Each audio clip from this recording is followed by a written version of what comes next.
Welcome, Ray. If you don't mind introducing yourself and telling me how old you are and how long you've been into BDSM. Let's start there. My name is Raymond. I'm guessing this for about 6 or 7 years.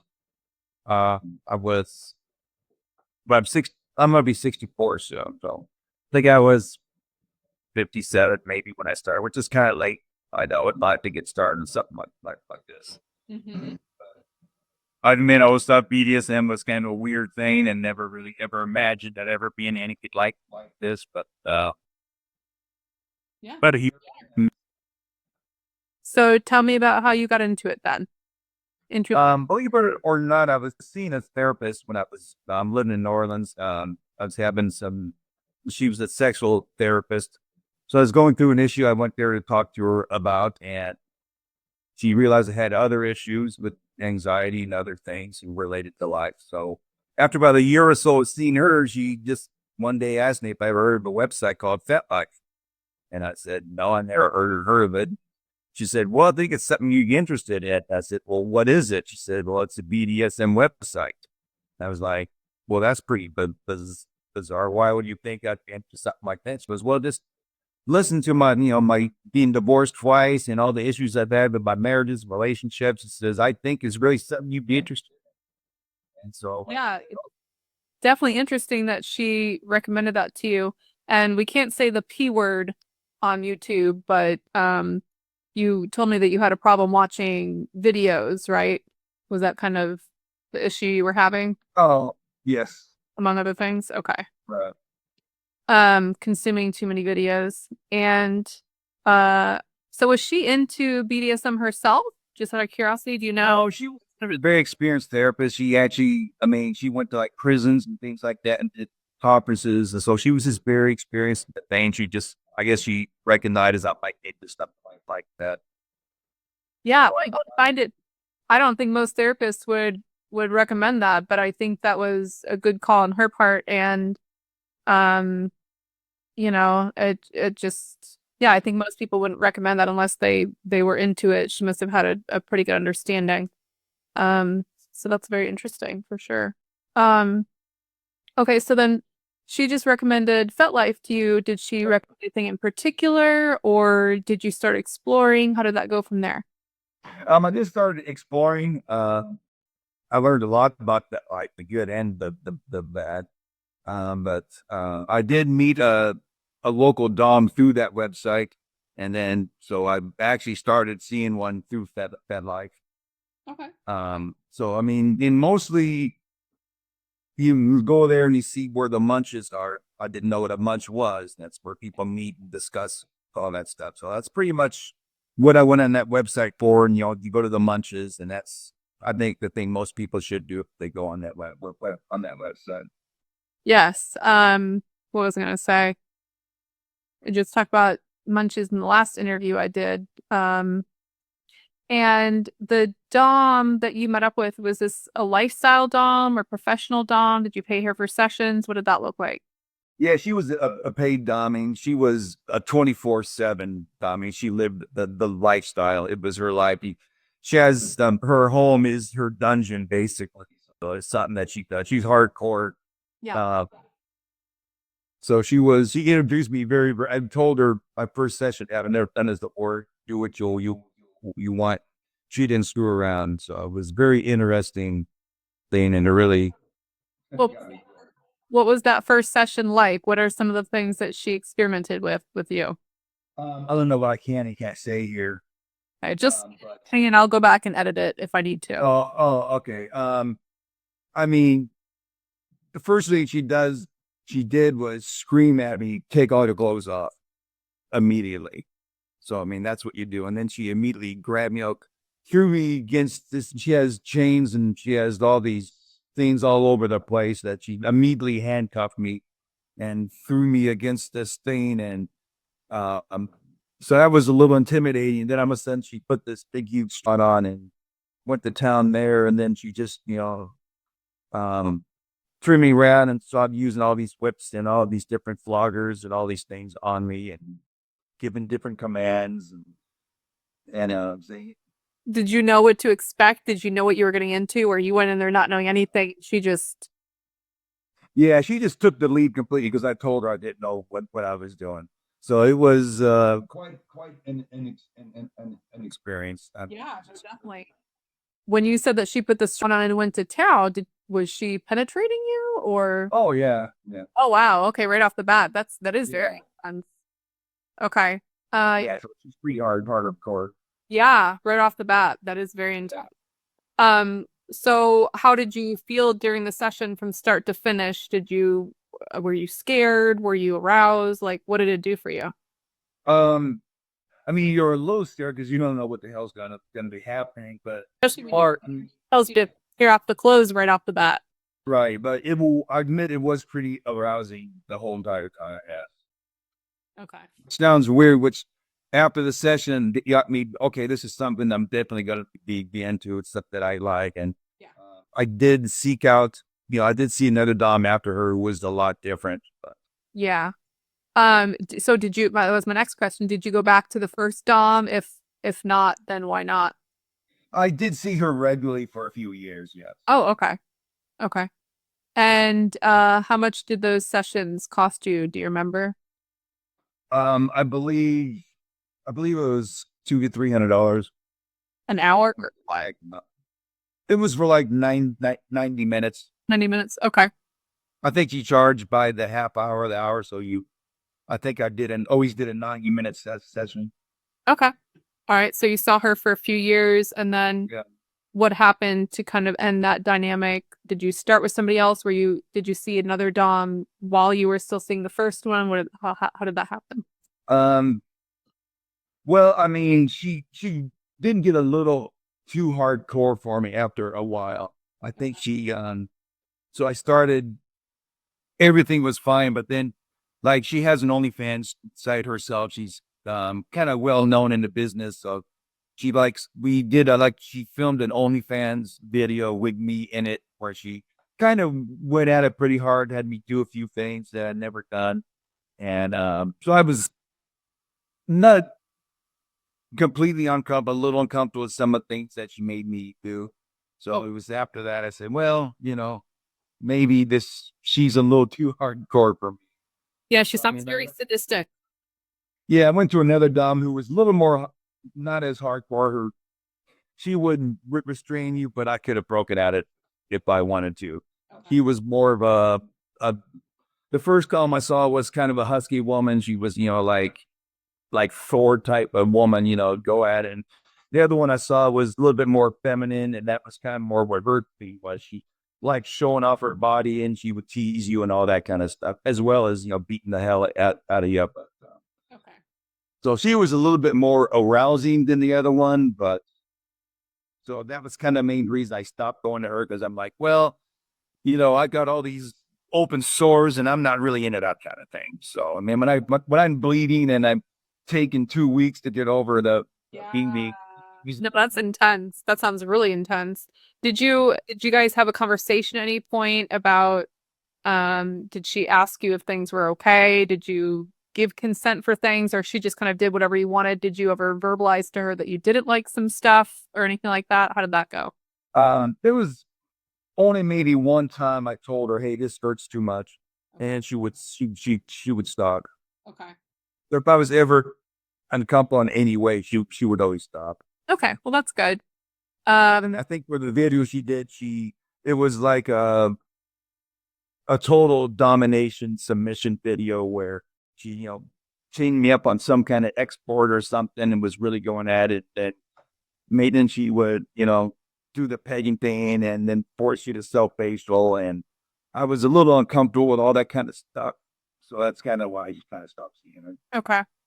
Because this is a problem that I have, and I don't do in-person sessions. I wouldn't do anything that intense personally, but just even online, that's an issue that I kind of have with some subs is they don't always communicate when they do or don't like stuff. But I think that's kind of I'll have a lot of submissives are is they're just kind of there and take it and they kind of feel out of place speaking out about if they don't like something, if that makes That's very important. I didn't, like I said, there's only once. I mean, even though she did beat me kind of hard, I mean, Yeah, it sounds like it.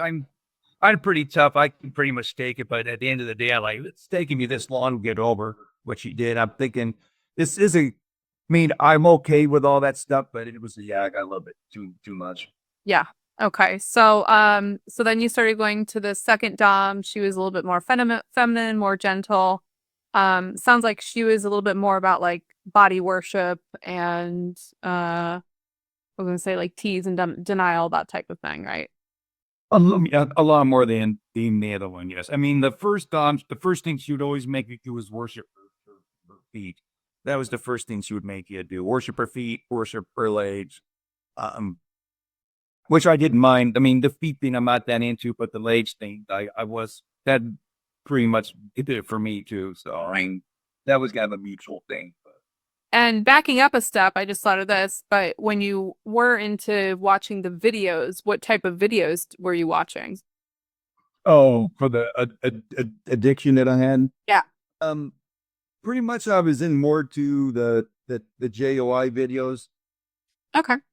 The JOICI videos are pretty much the things I would watch. I mean, never really into like hardcore. I mean, I may watch like oral videos and those kinds of things, but I guess I liked the more interactive with the JOI videos. Okay. Well, I mean, even that's, femdom, the CEI and that type of stuff is still, female domination. So maybe if you talked about with your therapist, that's why she thought to recommend this to you. Yeah, it was mostly the femdom videos that I would watch. Yeah. Oh, okay. Okay. So did you have any specific like kinks or fetishes that you knew about going into BDSM? I mean, obviously the CEI and JOI, but Well, I discovered bizarrely that I actually enjoyed being put in chastity, which was a very strange thing. I'd heard about it in the past, but never in my life could dream of even doing it. But for some reason, I haven't found it. That is a kink that I learned from not learned, but I discovered through BDSM that I actually enjoy a woman having total control over my sexuality. yeah. And after I got rid of stopped seeing these other doms, I did have an online mistress for a few months or longer. She's kind of like you. She has her own YouTube channel. She's kind of well known in the business. So I had her for a while where she would keep me in chastity any week. She'd send me a weekly task to do with those kind of things, and we'd meet once every month.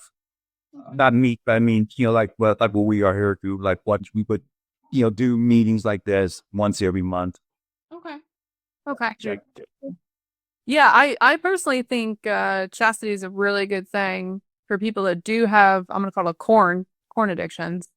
Um, when you're kind of overdoing it, I think that can be like a really healthy thing to do. So um okay, so then you were seeing, how long did you see the in-person second dom? How long were you with her?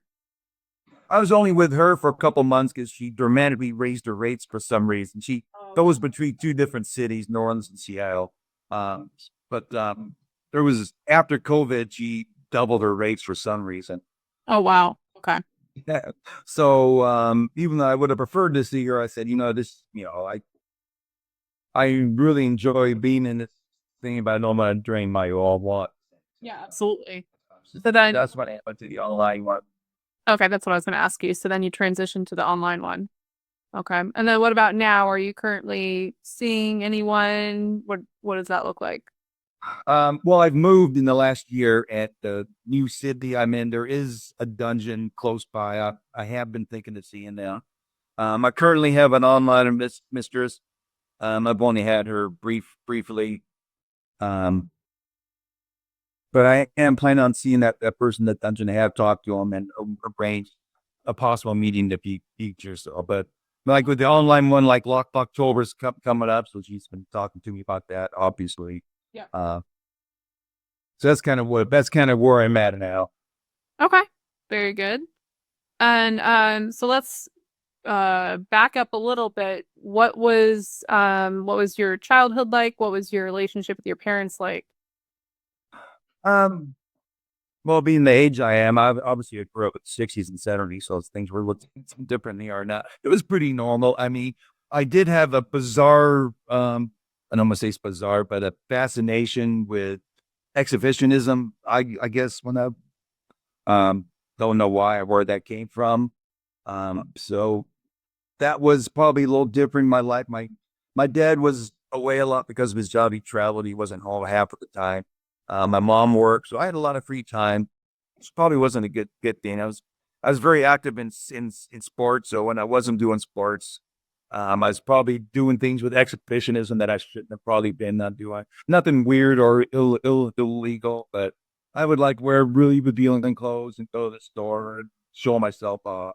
Oh, interesting. Okay. Probably kind of weird, but I mean, I was in pretty good shape back in those days, so I wasn't ashamed. And luckily, nothing weird ever happened because of it. But. Yeah. When you say really revealing clothing, I mean, I feel like that's harder for a guy. Like, are you talking about like really thin boxer shorts or what? Yeah, I mean, I would, strange as it sounds, means slightly embarrassing, but so that's what I'm here for, I guess. I would wear like really short, like jean shorts were the thing back in those days. It wasn't considered gay to wear jean shorts. Yeah. So I would wear jean shorts that I cut specifically to possibly show off my body. I did get lucky one time. I cut them too short. I did leave a store one time and they broke as I was leaving. I got lucky. Nobody saw anything. But it was just one of those weird things where people get a peek or whatever if they wanted to. Yeah. But why I did that? Only did it come down that fascination only lasted a couple of months. Luckily, before I realized I could get in trouble doing things like this. So Yeah. Yeah, that's true for sure. And I don't know if you are into men at all, but I feel like if you're wearing stuff like that, you would get approached by a lot of men now. No, I've always been heterosexual. But my relationship with my parents was pretty normal, I guess. I mean, it's like a little bit unorthodox, growing up because my mom worked, my dad worked. We weren't a super close knit family, but Yeah. I mean, we are now because they're both retired, and so things are fine on that front. What about brothers and sisters? Yeah, pretty close with my sister. We get along fairly well. She's only like 15 months older than I am, so we're pretty close in age. I mean, they have no idea what's going on with me with this kind of thing. Okay. Sometimes that's best. Yeah. My family knows, and you don't like it much, but I don't really care. Huh? I feel like I've always lived two different lives. There's my life and the life that my family sees, and I know they're not going to see this. So Yeah. I'm not too worried. Not worried about it. Okay, so you talked about this a little bit already, but when you do look for a dom, what are some things that you're looking for? Well, price is important. You have to go to someone who's in your price range.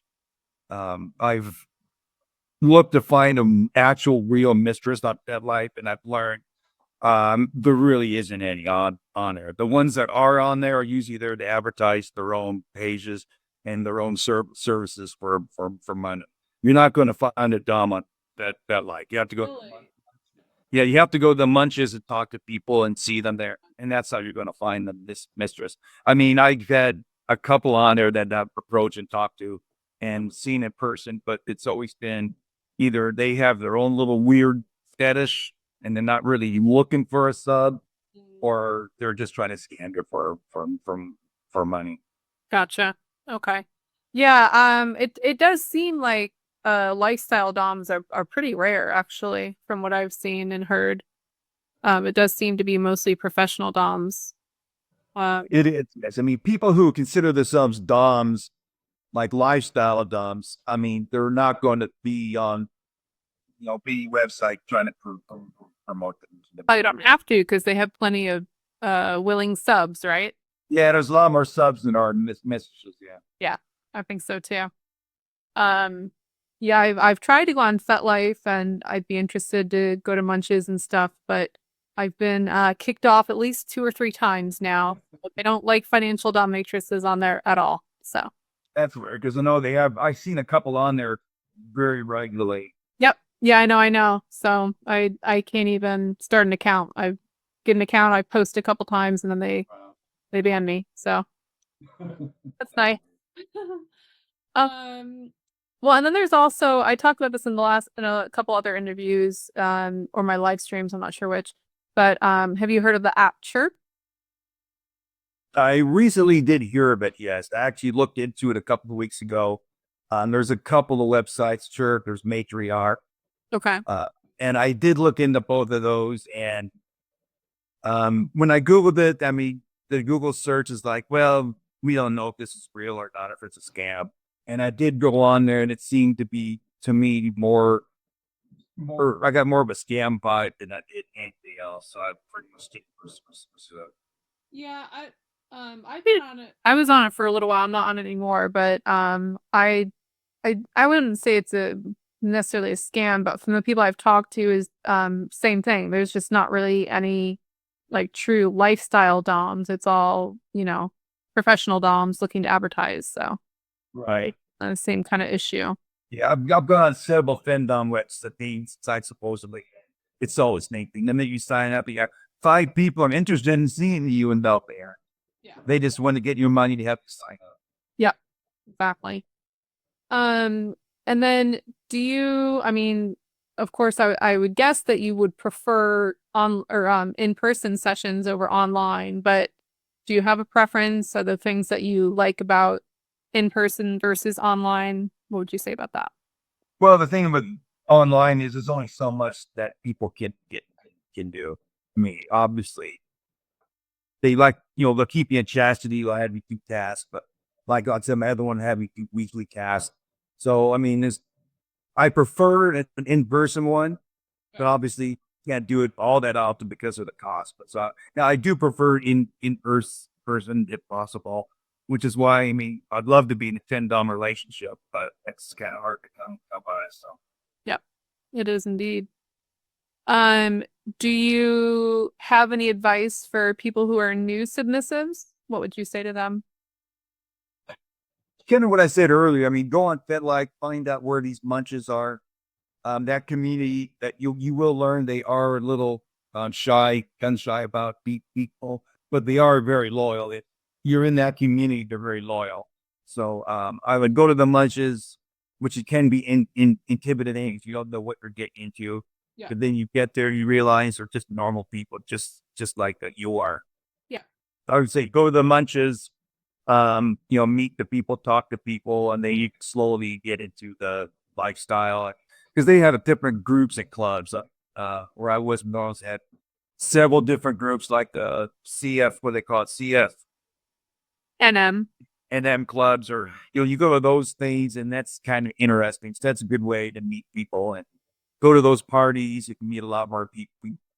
I was actually supposed to do an interview with a guy that has a CFNM kink earlier today, but so I was bummed out. I'm kind of, that's new. That fetish is new for me. I would be very interested to learn more about it. It's an interesting experience. I mean, like I said, since I was an exhibitionist when I was worked as a stripper for a while, so I've always been completely, non-shy about walking around naked. So. Yeah. Okay. And then any advice for DOMs that you have? I saw that question you asked, and I'm like, I really can't think of any things I would say for dominance that maybe ask more questions, but what the sub is looking for in a relationship, because I think a lot of us get into it with our own ideas. Again, what do we want? What do we want to do? And the doms have a completely different idea what she wants to do to the show. I think this communication with the sub, I think it's clear to make sure that they understand. Hey, if you're going to a paid dom, make sure they know, hey, this is a paid relationship. This is a money transaction. Right. We're not going to have a relationship from this and not get to know you. Once you leave here, you don't matter. I think a lot of subs get into this thing thinking, oh, this we're gonna have a relationship. She's gonna let me. No, she doesn't. Yeah, no, that's a good point. That's a good point. I'm all about communication. I think it's really important. Is there anything, especially as someone who got into this later in life, is there anything that you would say to people who might be interested in getting into BDSM, or people who maybe vanilla people who don't really understand BDSM? Like I said, I didn't really understand it either. I actually dated a girl once, and on our first date, she came out of the bathroom with a hood and a thing on her head. I'm like, oh my god, what the hell is this? Well, she made it to print. So I think a lot of people can get intimidated thinking it's this hardcore super thing, and you get into, you realize, well, BDSM, what's the S? It's submission, and it's not always just beating the hell out of zombies. Like I would love to be in a FLR, but not a total power exchange, like one of your guest cats earlier. Right. I mean, I wouldn't want to be in a FLR where the woman total control over my money, for example. I had that at a steak cabin once. But I think just for vanilla people, just realize it's not this hardcore, horrible thing. It can be just part of your life, and it doesn't have to being people just beating the hell out of each other. A lot of it is just submission and loyalty, and I think that's a part of it people don't really get at the part of the BDSM. Yeah. It's just, obey your mistress, do what she says, and try to please her. That's pretty much it. It's not always beating the hell out of somebody. Right, absolutely. Yeah, I think that's the thing that most people just think of right off the bat, but it's really whatever you want it, whatever you make it to be, whatever you want it to be. It can be as intense or not as intense as you want it to be. Is there anything else that you would like to add? No, just if you're interested in getting into the lifestyle, like I said, go to the munches, and just talk to people, and then that's pretty much how I got into it. That's the best thing. That's the best advice that I can get. And just avoid going on the femdom websites and the dating sites that promise they're going to find your mistress. You're not going to find a mistress. You're just going to spend money, and you're going to be just disappointed. Yeah, I think you're right. I think the best bet is probably to go to munches and try to meet people in real life. Maybe one of these days I'll try Set Life again and see if I don't get banned after 2 comments. That's a good way to go. There's also the key clubs. You can always, Orange has a couple of key clubs, so you can always go there. But I think most of those people are just there for themselves and not there like to necessarily meet people. They're more into their own sexual kind of thing. The key. You're not gonna get a whole lot of like finding mistresses and like one of those kind of clubs. Oh, in like a club, you're saying? Yes, they have like a couple of clubs where anybody can go. They have weekly meetings, all that stuff. And you might meet somebody that's some of the ones down there that you might meet somebody who's in a lifestyle, and maybe you can get into it that way. But like I said, their community can be pretty closed out because they're aware people can only sometimes be there for their own selves, their own sexual, not really looking for this mistress. Right. Yeah, exactly. Yeah, I always make that distinction. I make that all the time, the difference between people that just, who just have a kink that they want fulfilled versus actually serving and being submissive. It's, definitely a little bit different. So, all right. Well, I really appreciate you taking the time and sharing your story with me. But yeah, it was nice chat. Yeah. Oh, thank you. Appreciate it. That's fine. Bye.